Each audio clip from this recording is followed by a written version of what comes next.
Soaked the body in gasoline and motor oil, burned it to a crisp, then riddled her body with bullets. Many stories are passed from one generation to the next, but over time, stories fade.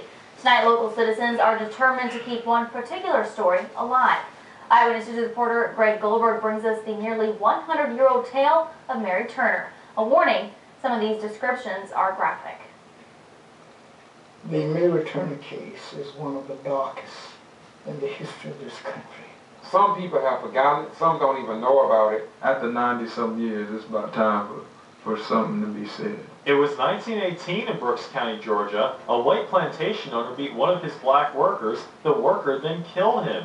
Historians say it set off a week-long killing spree of at least 13 African Americans. 96 years ago this month, Mary Turner was 21 years old and 8 months pregnant. And they took her to a tree. They tied her ankles around a limb of that tree. And then they took a knife and cut open her stomach.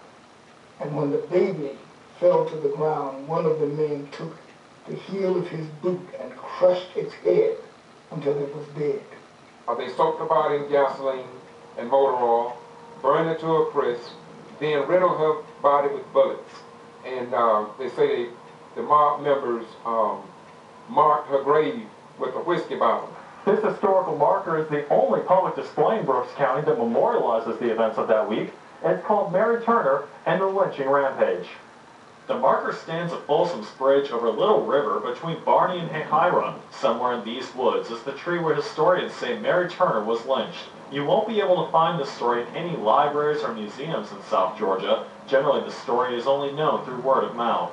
I can understand that. If it happened, it should be read about and known about. James Turner is a relative of Mary. He knows the story from listening to his father, who was born the same year she died. Jeremy Henry is a relative of Willhead, another man who was killed in the week-long rampage. He's led his own journey to find out what happened. A lot of them just now really kind of coming forth with it, but some of those older people that may have heard it hands-on from their parents have kind of died off. At least 13 people were killed, including Mary Turner's husband, Hayes Turner. Many black people protested to the sheriff, but records show he didn't respond. The newspaper headlines read, "Her talk enraged them. Mary Turner taken to Folsom's Bridge and hanged." Sidney Johnson, the man who killed the plantation owner, was later found in Valdosta on South Troop Street, where he was shot and killed. It's reported a crowd of 700 watched as a rope was tied around the neck of his dead body and then dragged 16 miles from Valdosta to Morven. Nearly 100 years later, these events are long over, but there are still some who are determined never to forget. And now they want us to forget. They never asked the Jews to forget what happened to them, and the Jews won't let those who were responsible forget it. In Brooks County, Georgia, Greg Goldberg, WCTV Eyewitness News. More than 500 people fled Brooks and Lowndes County shortly after the Rampage Week. Mary Turner is memorialized at a museum exhibit in Baltimore. Mike McCall has your midweek forecast coming up right after this break, and we also have your wacky weather.